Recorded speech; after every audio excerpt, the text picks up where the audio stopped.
kajian ini, kajian bab kesucian ini bukan kaum awam, bukan untuk kalangan awam, bukan. Apalah ni tak boleh dimakan, ini tak boleh makan. Nah, tengok. Aku tak cakap untuk kaum awam. Mengapa kau masuk dalam kajian ini? Mengapa kau ikut sarahan ini? Sesiapa yang kaum awam, yang faham awam, jangan ikut kajian ini, jangan tengok, jangan saksikan. Aku tidak pernah ikhlas, tidak pernah reda. Nanti kau salah faham, nanti kau komen yang tak elok. Sebab ini bukan untuk faham bukan untuk faham awam. Ini bukan kajian awam. Nah, dia tak faham kan? Dia masuk, tengok dah komen yang tak baik. Ada lagi, masuk saja langsung cakap yang tak baik. Belum dengar lagi, belum faham lagi, sudah tak suka, sudah cakap macam-macam. Kan kamu tak dipanggil tengok kajian ini, tidak dijemput untuk menyaksikan kajian ini, tidak kan? Mengapa gaduh? Kan? Banyak kali saya cakap, ini kajian Nur Mutiara Ma'rifatullah, ya. Babnya yang dikaji adalah bab kesucian, ilmu kesucian. Kenapa mesti suci? Kerana Allah Maha suci. Kenapa kita mesti suci? Kerana Allah Maha suci. Sesiapa yang nak kehendak daripada Allah, kodrat iradat Allah, mesti suci. Ini paham kami orang-orang bab kesucian. Kami tak makan benda yang bernyawa, tak makan benda yang berdarah, tak makan benda yang pandai berak, tak makan binatang, tak makan hewan. Kenapa? Kerana darah itu diharamkan. Bukan daging yang haram, bukan. Kamu kalau mau makan daging, berpulanglah. Tak gaduh pun kami, tak paksa pun. Ini bab kesucian, bukan untuk bab awam. Kalau di dalam bab awam, saya tahu, saya dulu orang awam. Saya dulu orang syariat. Paham saya. Saya dulu belajar syariat, tarekat, belajar hakikat, belajar makrifat, paham saya. Ini bukan untuk kaum syariat, tarekat, hakikat, makrifat, bukan. Jadi jangan gaduh, jangan kacau bab kesucian ini. Tak panggil pun kau tengok bab ni, tak panggil pun. Kenapa masuk di YouTube? Murid saya ni banyak yang jauh-jauh, tak boleh datang jumpa. Jadi masuk di media YouTube, bukan untuk hang tengok. Hang pergi tidur saja lagi bagus, kan? Buat apa nak buang masa? Betul tak? Yang hang komen macam-macam ini itu ke, ini nak condemn orang, buat apa? Lagi bagus tidur. Internet tak habis, duit tak rusak, tak luar, macam tu.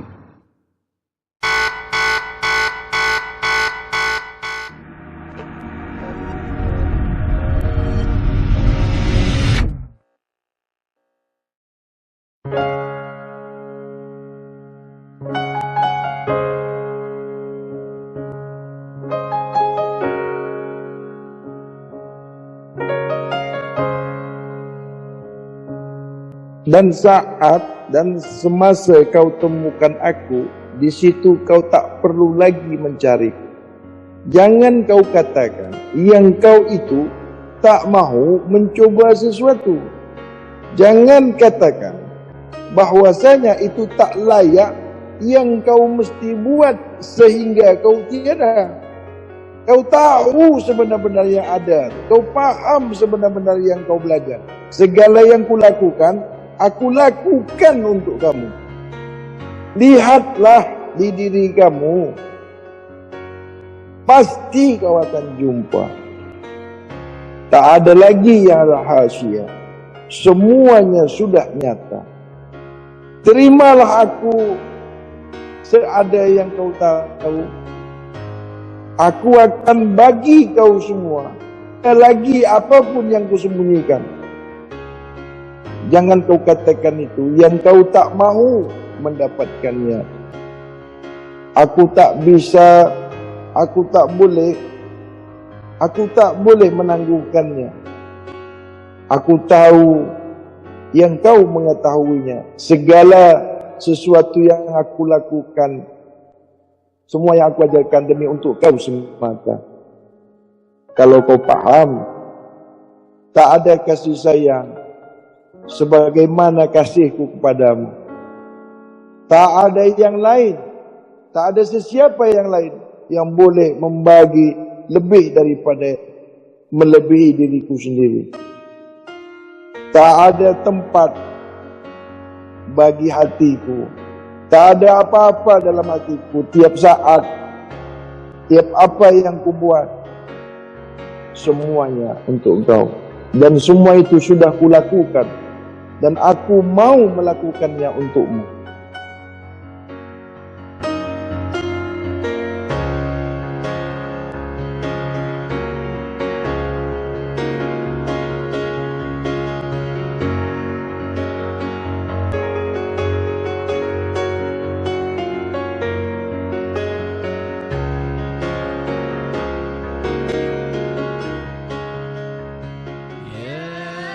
Istinja hadasu apabila ada yang kotor.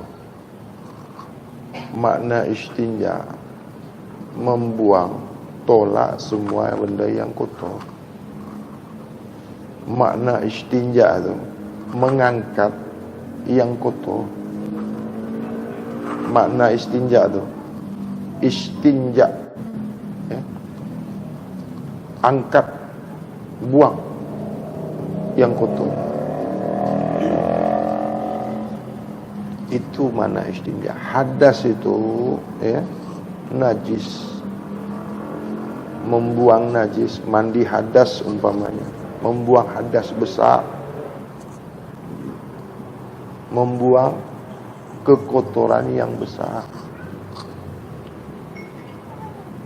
Kalau najis di dalam dirimu sudah tidak ada, kalau najis di dalam tubuhmu, jasadmu sudah tidak ada, apanya yang nak dibuang lagi? Apanya yang nak diistinjakan lagi? Makna istinja tu lepaskan, tolak, buang, angkat, mengangkat yang kotor dari tubuh kamu. Apabila kamu berhadas, maka wajiblah kepada kamu untuk melepaskan hadas, melepaskan najis, melepaskan kekotoran yang ada pada diri kamu. Adapun hadas pada diri zahir, adapun hadas najis pada diri zahir, ya, itu disebabkan daripada apa yang kamu makan. Boleh datang hadas itu, boleh datang kekotoran itu, boleh timbul kekotoran pada diri zahir kamu itu dari perbuatan kamu sendiri, dari apa-apa yang kau makan sendiri. Maka jatuhlah hadas atau najis. Contoh, kamu makan, makanan kamu itu kotor, makanan kamu itu haram, maka yang kamu makan itu menjadi najis. Kalau yang kamu makan itu bersih, kalau yang kamu makan itu baik, bersih, masuk ke perut kamu itu kotor atau bersih? Kalau yang masuk ke perut kamu itu bersih, baik, bagus, sampai di perut kamu itu kotor atau bersih? Apanya yang nak dihadaskan lagi? Apanya yang nak diistinjakan lagi? Apabila kau makan yang kotor, apabila kau makan yang haram, kau basuh dengan air apapun, itu tidak akan bersih, karena kau makan yang kotor. dari hal yang kotor, dari bahan makanan yang kotor. Kau basuh dengan air apapun itu tidak akan bersih. Jadi istinjamu itu tetap batal. Umpamanya kencing, umpamanya berak, buang air kecil, buang air besar, itu yang kau basuh tuh, yang kau istinja tuh di luarnya yang kau bersihkan itu.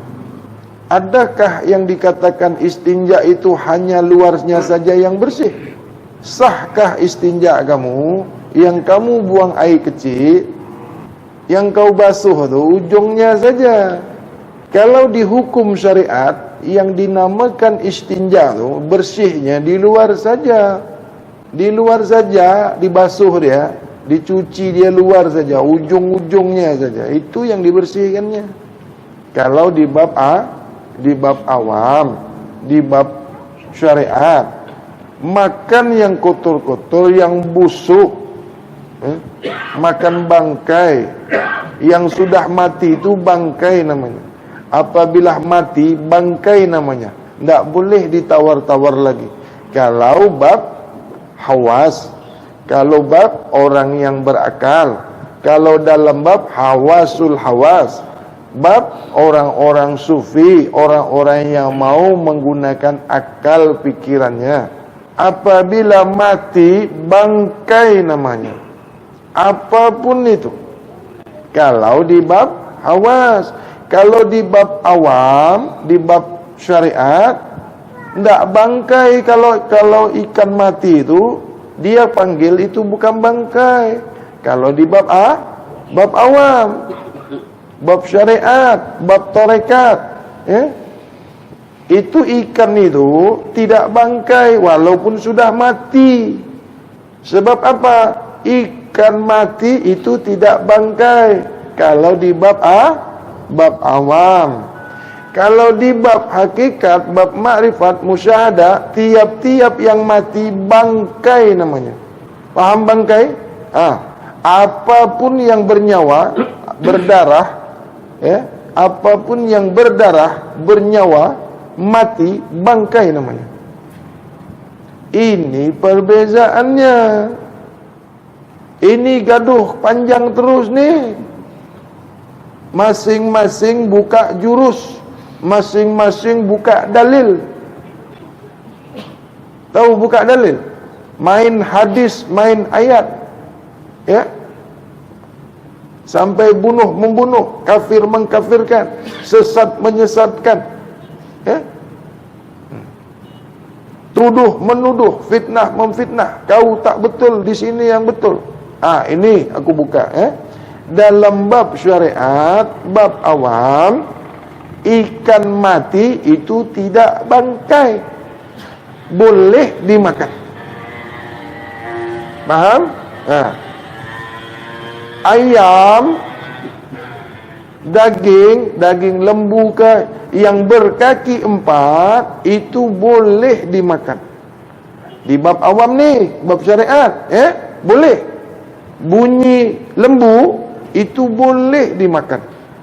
Bunyi ayam itu boleh dimakan. Kalau bunyinya halal, boleh dimakan. Ini kalau di bab awam, paham syariat, boleh. Kalau dia bunyi ayam saja, halal. Babi, haram. Kalau bunyi babi, tidak boleh dimakan. Kalau di Inggris ada babi tak? Di Inggris, di London, ada tak babi? Tak ada babi di sana. Kalau kau cari babi di Inggris, mampu kau tak jumpa dah. Diletak orang daging, namanya lain. Kerana bukan babi kau tengok di sana, kau makan. Ini bab awam.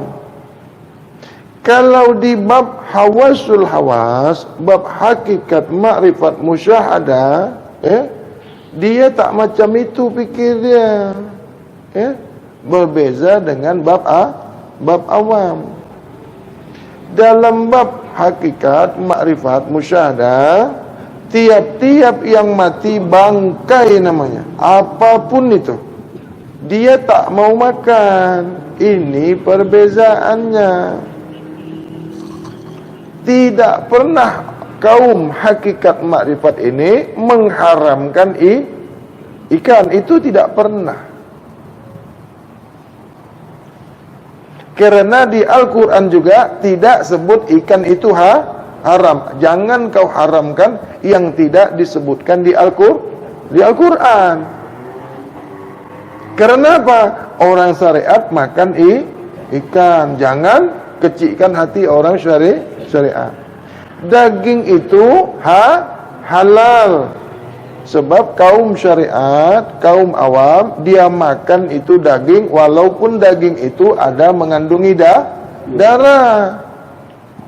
Kaum hakikat, kaum bab kesucian, daging itu bercampur darah. Daging itu tempat bersemayamnya darah. Daging itu rumahnya darah. Apabila kau makan daging, kau tak sengaja, kau tak tahu, kau tak sedar, kau memakan darah. Kalau di bab kesucian, kalau ilmu kesucian, orang yang membawa bab kesucian, ya, orang yang paham kesucian, dia tidak mau makan yang haram, yang halal, yang bercampur halal, yang bercampur haram. Orang bab kesucian, orang yang mengamalkan kaedah ilmu kesucian, apabila dia nak makan, dia makan yang sebenar-benar suci, makan yang sebenar-benar halal, makan yang semurni-murninya halal, halalan thayyiban mubarakah. Kalau di bab awam tidak pakai fikir, janji bunyi halal, tak tahu itu halal ke tidakkah, janji kalau bunyi halal boleh makan, ya. Jangan kamu berseteru, jangan kamu bertelaga, jangan gaduh dengan kaum syariat, karena kita paham syariat. Ya, jangan kau mengkeji orang yang makan daging, walaupun di dalam daging itu terdapat darah. Mereka tidak mengkaji sebagaimana kita mengkaji daging, karena daging di bab syariat itu halal. Darah yang di dalam daging kalau di bab syariat halal. Darah ikan di bab syariat halal. Kalau darah kucing, tak berani dia makan. Darah kucing, haram tu. Darah anjing, haram. Darah sapi, darah lembu, halal. Tengok darah babi haram ke halal? Haram. Darah anjing, haram. Takut dia makan tu. Sama-sama darah ni. Darah lembu, halal. Ini di bab syariat. Darah ayam halal kata dia, karena darah ayam itu ada di dalam daging ayam. Karena daging ayam itu halal, maka darah ayam itu juga halal kata dia, kata orang syariat. Kalau di bab hakikat, di bab kesucian, darah tetap haram. Di bab hakikat, di bab kesucian. Jadi daging yang mengandungi darah, orang bab kesucian, orang bab hakikat, dia tak mau makan, karena yang halal bercampur haram jadi haram. Karena kita tidak mampu memisahkan daging dengan darah, maka orang bab kesucian tidak mau makan daging. Susahnya memisahkan daging dengan darah. Saya ulang ya. Darah ikan kalau di bab awam, di bab syariat itu halal. Darah lembu itu halal, boleh dimakan. Darah babi haram kata dia tu. Sama-sama darah ni. Darah kucing haram karena kucing orang takut makannya. Ya. Daging kucing haram kata dia. Dalam kitab tak ada. Darah kucing boleh haram, darah lembu boleh dimakan kalau di bab syariat. Kalau di bab kesucian, darah ikan kah, darah ayam kah, darah kucing kah, darah babi kah, darah lembu kah, semua jenis darah itu tetap haram kalau di bab kesucian. Setetes pun haram, secawan pun haram, sebesar zarah pun darah itu tetap haram kalau di bab kesucian. Jadi jangan gaduh ya. Jadi kalau kau tengok orang awam, orang syariat makan ikan dengan darahnya, makan ayam dengan darahnya, makan daging lembu dengan darahnya, jangan gaduh. Jangan bising. Biar dia, kau kan dulu makan juga. Kau kan dulu kan makan daging ayam juga. Sekarang kau yang sudah paham. Karena kau tahu apa dirimu, siapa dirimu. Makanya kamu tak mau memasukkan barang yang haram, barang yang kotor ke dirimu. Mereka itu tidak mau menjaga kesucian dirinya, tidak mau menjaga kesucian diri zahirnya, mereka tidak mau menjaga kesucian diri batinnya karena mereka tidak paham apa siapa dirinya. Jadi jangan gaduh. Kalau kau dikatakan sesat, biarkan saja. Janji kita sehat.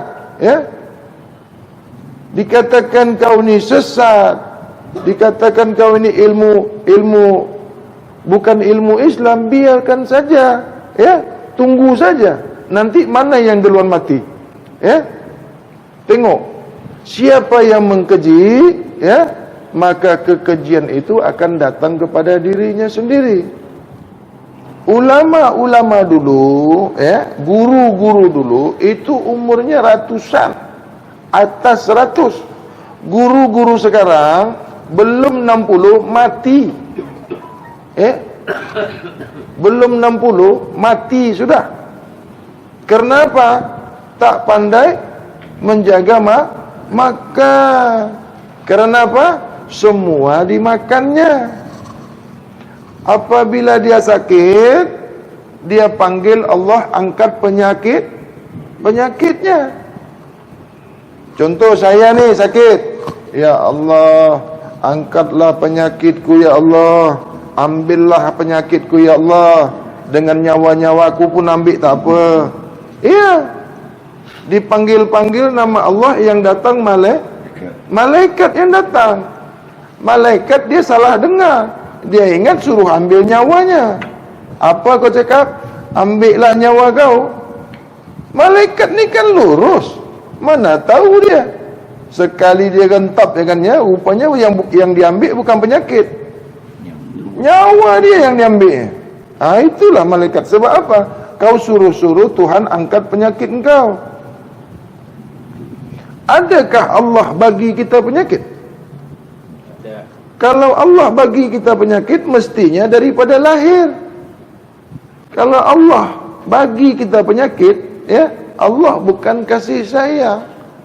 Mestinya dari lahir kita dah ada penyakit.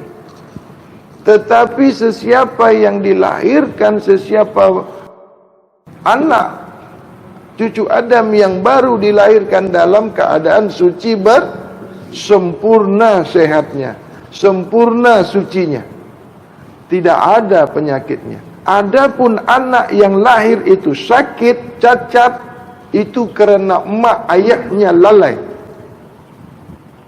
Itu azab kepada orang tuanya, itu azab kepada kedua ibu bapanya karena perbuatannya sendiri.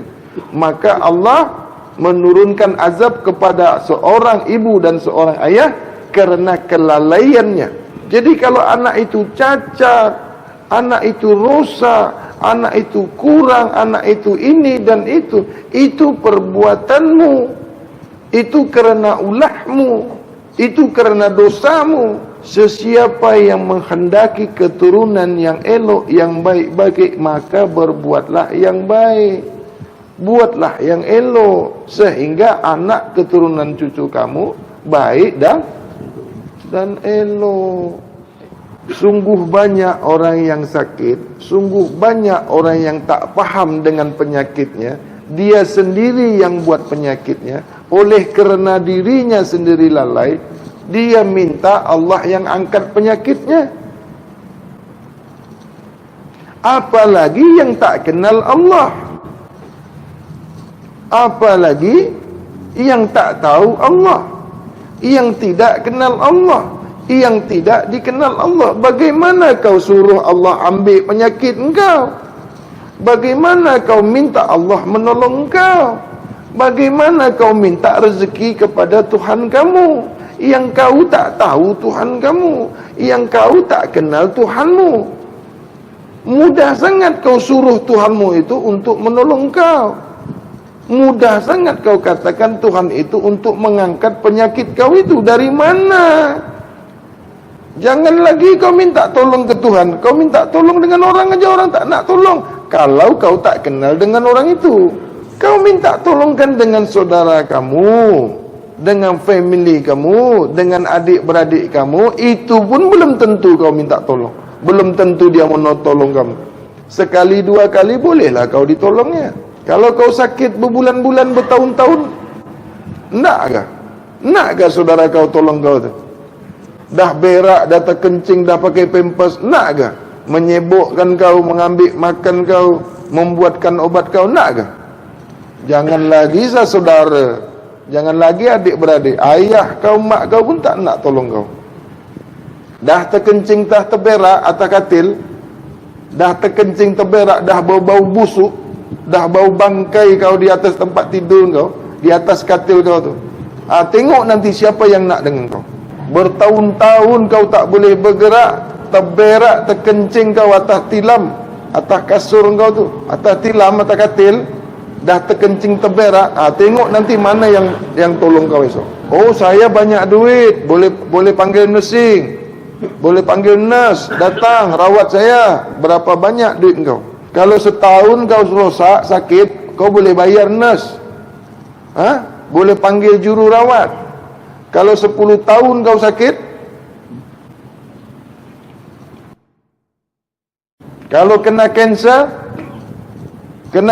tu, yang hospital pun tak tahu obatnya, pakai laser, pakai ini, pakai itu. Yang sakit di dalam darah, virus di dalam darah, pakai laser. Sekarang kan dah canggih kan. Kenapa kita tak nak merawat diri kita, jasmani kita? Kenapa kita tak kawal? Mengobati itu sangat susah. Mengobati susah, sangat susah. Mencegah itu mudah. Lagi baik mencegah daripada mengobati. Kalau kita sekarang ni tengah tak sakit, masih boleh jalan lagi, masih banyak kawan, masih banyak saudara, janji ada duit, boleh rawat. Kalau kau dah tak ada duit, atau yang dah ada sakit, tengok nanti mana kawan, mana saudara, mana adik-beradik, mana ayah, mana mak, mana bini. Tengok muka kau pun dia tak nak. Buktikan aku cakap ni, buktikan nanti. Belum lagi kita sakit, belum lagi kita tak boleh jalan, belum lagi kita duduk terbaring atas katil. Dah macam-macam dibuatnya dah. Tak? Dah macam-macam dibuat. Jangan lagi kau mati, kau sakit aja.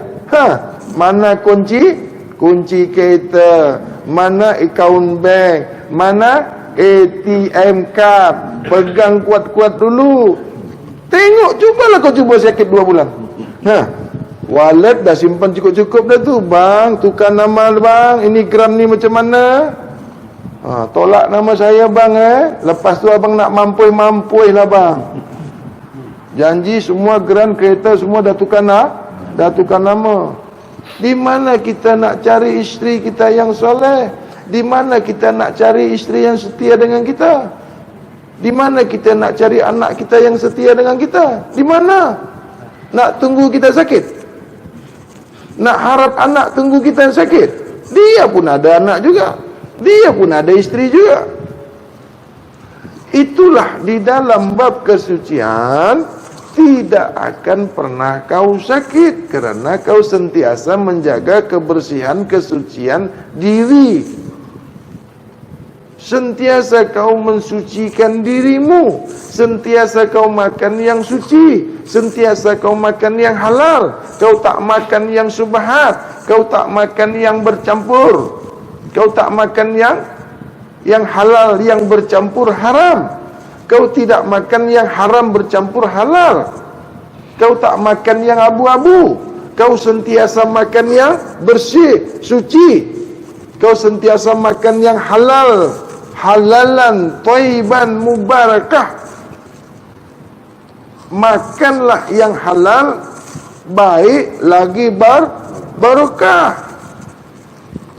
Itu kalau orang mengamalkan bab kesucian. Orang yang mengamalkan bab musyahadah. Di dalam bab kesucian, di dalam keilmuan kesucian, tidak pernah suruh bawa kambing, bawa ayam, bawa lembu, tidak ada. Kerana dia tak makan yang berdarah, tidak makan yang bernyawa, tidak makan yang pandai kahwin, tidak makan yang pandai berak, tidak makan yang berpenyakit. Ikan tu makan yang kotor-kotor, makan tahi ikan tu, makan najis. Ayam tu makan chemical, makannya jadi injek. 38 hari, 28 hari ayam boleh disembelih. Makan apa ayam tu? Lembu 1 tahun beratnya 2 tan. Ayam apa 28 hari? Boleh sembelih, boleh ditelan, boleh dimakan. Mesti dibagi yang tak betul, mesti dibagi chemical, mesti dibagi ubat. Boleh si ayam ni dia makan 24 jam. Dibagi apa ayam tu? Apa kau bagi ayam tu sampai 28 hari boleh dimakan tu? Orang yang buat ayam tu tak berani makannya, kau tahu tak?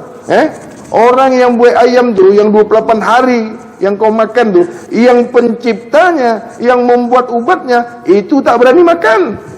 Kita Melayu, kita orang kampung, tak pandai makan ayam macam tu dah. Itu yang jadi kanser. Sebab ayam tu diinjek, ayam tu dikasih ubat, ubat tu masuk di dalam daging ayam. Ayam tu kau makan, mampus kau, pendek umur kau. Ini yang aku cakap bodoh ni aku sendiri, ya, bukan kau. Sebab aku dulu makan ayam juga. Sekarang tak nak lagi dah tahu, ya. Jadi kalau bodoh tu bukan kau yang bodoh, ya, aku yang bodoh. Jangan marah, ya. Wabillahi taufik wal hidayah. Assalamualaikum warahmatullahi wabarakatuh. Ya Sayyidi ya Rasulullah.